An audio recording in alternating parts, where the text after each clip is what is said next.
Without a doubt, you've seen this photo of a supposed time traveler. No, not that guy. That's right, there's a different time traveler in this photo. Yeah! But we'll get to that first. Welcome back to Plastic Lounge Podcast. Would you ever want to travel in time? Would you go back to the past and prevent something from happening? Would you go into the future and learn the secrets? Today we have 3 time travel stories that we're shining a light on for all you to enjoy at home. Messiah, what do you got for us?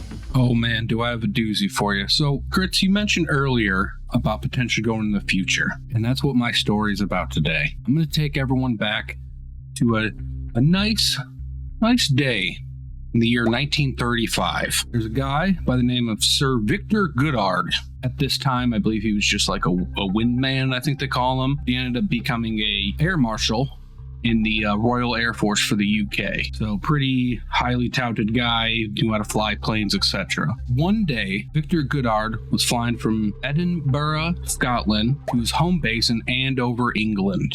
And the path that he was taking took him over an old abandoned World War I airfield that he was quite familiar with called Drem. When Victor was going through it this time, it was completely run down. Essentially, the buildings, the hangars were collapsing. All the foliage was overgrown. There was even cattle walking on the airfields. Completely overran. When Victor's flying, looking around, all of a sudden he notices the winds start picking up around him. His plane starts going up and down a little bit. He's looking around and he sees that brownish, yellowish clouds are surrounding him while the wind is going bonkers. So his plane starts to dive down, as you can imagine. But once he starts diving down, the clouds start to clear up. And as the clouds clear up, he stabilizes and he sees the sun. And he's thinking, man, what the heck was that? And he looks over and he's flying over the Drem airfield base again. This time, it is completely different. What happened to it? Those hangars that were breaking apart and almost crumbled to pieces were now brand new hangars. On the airfield, there were yellow planes that he did not recognize. What's also weird is see workers wearing blue kind of coveralls, working on the planes, kind of mechanics, if you will, wearing blue uniforms. What's weird about those yellow planes, in 1935, the Royal Air Force, their planes were not painted. They were just basic planes, like silver color. Fresh out the lot, dude. Got them bad boys rolling out. Well, flying out, technically. What the dogs at? Where my dogs at? What's odd about the mechanics is at that time, the Royal Air Force had standard brown overalls. At that point, the storm begins to come back and take over his plane once again. But this time, not as severe. He ends up making it through the storm and ends up just heading right back to Andover, England, because he's like, that was weird, what the heck? So he goes back, obviously probably tells a lot of people, and as you can imagine in 1935, a lot of people are like, what the heck are you talking about? But 4 years later, during the start of World War II, the RFA, the Royal Air Force, was equipped with everything that Victor saw that day in Scotland. The RFA started painting their planes yellow. There was a new introduction of what was called the monoplane, which was not available at that time for the Royal Air Force. The mechanics were all wearing blue overalls. And Drem, eventually, the airfield, eventually became a full functioning Air Force base again in 1939. So, what? The question remains, was Victor Godard, did he go into the future and actually see what was going to happen and see those advancements happening? Or is it just a coincidence? My personal take on it is that British people are just weird and they're unpredictable. The question is, why would you paint planes? Because you can look up these planes. They're definitely painted yellow. Why would you paint the planes yellow? Yeah, I feel like they'd be noticeable at that point. It's pretty noticeable. Hey, shoot that one. Which one? Oh, the one that looks like the goddamn sun. Bright yellow. I don't see it. Idiots. I don't see it. I don't know. I mean, Fucking morons. I'm metal, just kidding. shiny metal is also, you're going to notice that as well. Yeah, I'm sure that doesn't help anything either. But I do find it interesting that everything that he saw ended up becoming true. That dude definitely hit like a space-time pocket or some I shit. believe they call He them slipped like time slips. oh, time slip. I Yeah, heard there was one guy that had a time slip underneath his sink. put his dick in it. No, he apparently just crawled into it and met his future self and like I'm stuck, step bro. he pretty much got fucked by his doppelganger. I'm stuck in a time slip. Do you guys ever see the thing with like, could you fuck yourself? That you had portals like that, like the game Portal, like where you put a portal and you stand at one end, you put your dick through it. But then the No, portal I've right never behind seen it. that, but Could you fuck it's yourself? so funny. Would you fuck me? I'd fuck me. I'm gonna be honest. I feel like everybody that says they could do that, I think they're overcompensating for their dick size, because there's no way you can put your dick through the thing and then put it into you. Because every time you move, it would just go further through the portal. Oh You know what yeah, I'm saying? So it would like literally have to be dude, like, we're getting into some science with this now.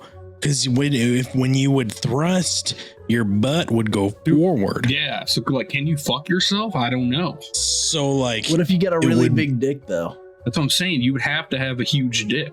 Comically huge dick. yeah, you'd have to have like a 3 footer. What kind of plane do you need to make a time slip? Because I want one. Or what kind of device, rather? Maybe you had something in the plane. Think there's devices like that? No. That was supposed to be your fucking segue. Yeah, fucking set it up for you, man. What the hell? I thought it was a good transition, bro. Hear me out. Hear me out. Hear me Okay. out. So I've been doing some research, okay? Been going deep in the books. So when I was researching our topics about time travel and whatnot, there's a single device called the chronovisor. So probably some people have actually heard about this. So the chronovisor was created back in the day. It's hidden deep in the Vatican at this point. Under the Vatican records, you can't go into there. It's locked, permanently sealed. But apparently, when you view into it, you can see into the past. There's no sound. You only get a picture. So if you want to see the crucifixion of Christ, if you want to see any other thing, really, if you want to see World War II, if you want to see Hitler doing shit, you can see all of that. But this is not what I'm talking about. When researching this, I found another device that slipped the radar. It was the first time I've ever seen this. What I'm talking about is the Iranian time machine that was announced back in 2013. It was made by a 27-year-old scientist, and his name was Ali Razagi. We're just gonna call him Ali for now. Sounds like a pasta. Zeggy. Oh, However, Ali, being a 27-year-old scientist, crazy smart. In 2013, he was currently the managing director of Iran's Center for Strategic Invention. That's a leader position. I don't know what I'm doing at my ripe age of 29, but I'm doing something wrong, okay? I've never had a title more than one word. Bitch. Okay. God damn. What the fuck? But apparently, back in 2013, he had roughly around 200 inventions registered under his name. One of his inventions was apparently, like I said, a time machine. When they released an article, he said it is a time machine that can predict the future of any individual with a 98% accuracy. Apparently, it can see 5 to 8 years into someone's future, predicting at least 5 to 8 years into someone's future. You put in some information about someone's life and it uses different algorithms to predict the outcome within that time frame. The way he basically described it in this interview was that it will not take you to the future, but what it will do is bring the future to you. Most people are probably thinking this is just generic bullshit. It's just technology and everything. So I was like, I wonder what predictions he's actually made with this, because you can't come out here saying that you're making predictions and not have any backup on this. So Let me remind you, back in 2013, this is when this interview happened. He said the San Francisco Giants will win the World Series in the future. Didn't say a date, didn't say anything. He just said in the future they will win. Guess who was the World Series champions in 2014? Giants. All right, he came through with that. I don't know if he's just sports betting or something, but he had a bunch of other ones. I only checked that one. I wasn't going too deep into it. If you do have other ones, let me know. I want to see them in the comments. And in the interview, he basically said that he does not want this technology to come into the wrong hands. As, you know, something generic like that would have. Someone would say that. However, he was talking about people ripping off his idea. AKA, he didn't want Samsung, China, etc., to rip off his idea and make a new copy of it and patent it under themselves. When the article came out, a few days later, the Iranian government retracted the article and saying that this doesn't work, this is nothing, and kind of squashed it. They're like, we're not gonna investigate this anymore. Kaputs, all right? You gotta end it. It brings me to question, if it was so powerful that they wanted to keep it locked tight and keep it secret. And also I have another question.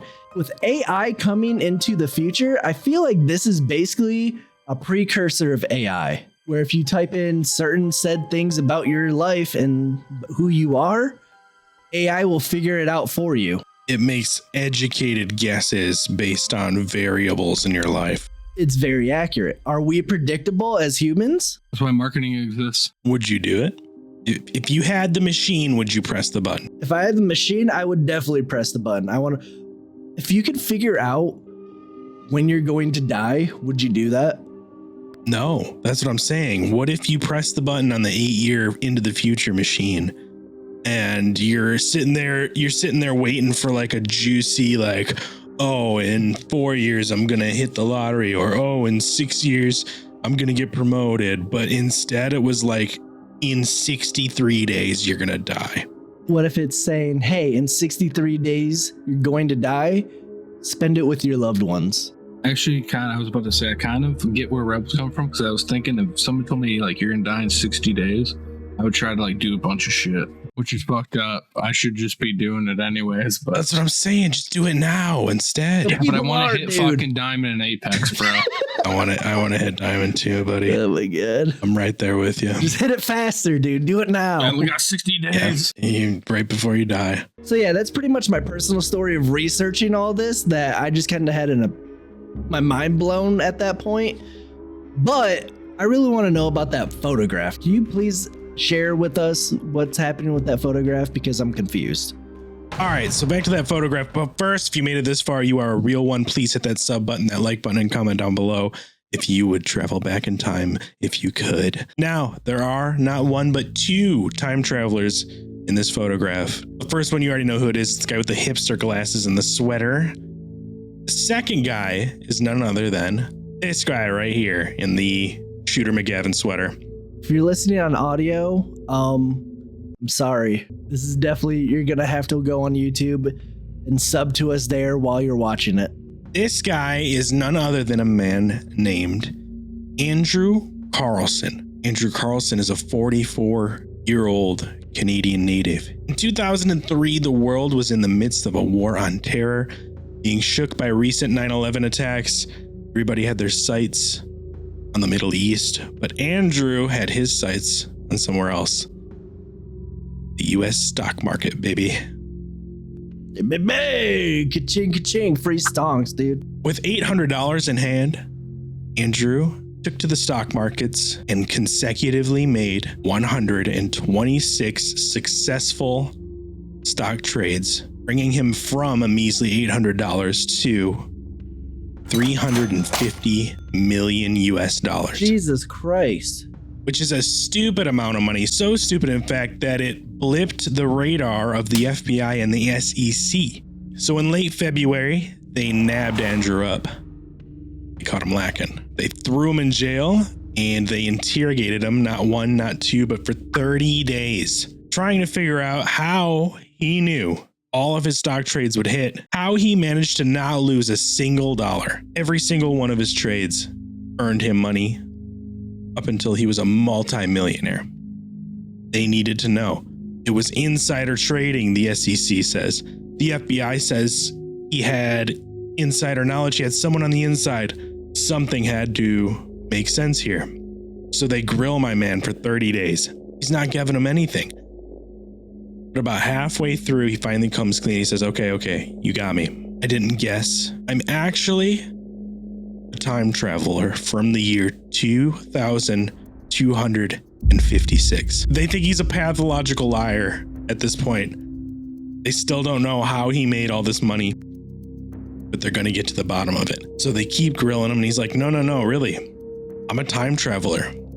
I can prove it. And they're like, okay, prove it. He listed off very specific dates from the past in which we entered combat with other countries or something political happened, very large policy changes. He knew specific days and times things like that happened.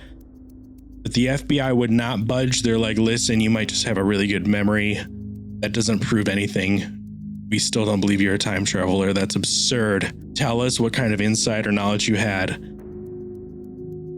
and we might let you off with a lighter sentence, but you're still going to prison, buddy. So the time came for Andrew to go to court. However, 3 days before his court date, a unidentified man, the big old fat old briefcase full of $1 million, bails Andrew out. Fast forward 3 days to his court date, he doesn't show up. Andrew Carlson is never heard or seen from again. I dip out hard. If I had that ability, I'm dipping out. Take me back to whatever I was from before, or a different time. I'm getting out of this shit. Now, at first, the FBI wouldn't say anything about Andrew, about his disappearance, or give up any facts about the case at all. But in the days following, they finally let out a few more facts, or at least it leaked. They may not have said it, but information leaked from within. And it turns out that while Andrew was in custody being interrogated by the FBI, he successfully predicted the exact day that the US would enter the conflict and invasion of Iraq, down to the very day. And that's not all. After trying to verify Andrew's identity, trying to gain some sort of records on him, digging deep into who Andrew was, the FBI came up with absolutely nothing, because Andrew Carlson didn't exist before December 2002. Andrew Carlson, old man Biff Tannened the world, traveling back in time with a sports almanac and making a mountain of money in the process. Don't call him Biff. Don't do that. Don't disrespect my mans. Disrespect Biff? All I'm trying to say is I do the same exact thing, and I respect his decisions. I'm saying, dude, if I'm a time traveler and I can get out of it, you best believe, like, you're dumb if you don't. What? Hey, even if you don't even get out of it, that's generational wealth, baby. All right? You got to set your family up, and at that point, you're Gucci, you know? You're fine. Yeah, but if you go back and ruin something, the like butterfly effect, where like it's not your fault. No, but you're saying like you get generational wealth, like maybe the cops seized it and then you don't get it. No, you get it. Okay. You get it. You give it to your long lost relatives, and they'll remember you and be like, some random guy. You're like, by the way, I'm not gonna be born until 2002, but keep this. Some random guy gave us all this money. It just so happens he has the same name as you. You know what? Here you go as well. And then your family's just rich, and then you just live life. So I'll leave it up to you. Was Andrew Carlson just a witty con man with a good story, able to fool FBI? Or did he really travel 200 years from the future to steal some space cash, baby? Them V-Bucks. That's what I'd do. I'd probably take some gift cards, kind of keep it low radar. I want an Amazon gift card. Like, sir, those don't exist. Be like, I want 2 of them. There we have it. 3 time travel stories for you to munch on while you're sitting at home this weekend. Thank you for hanging out with us. Don't forget to comment down below and visit the Discord for any suggestions or personal experiences you have for this show. We'll see you next week on Plastic Lounge. Ow!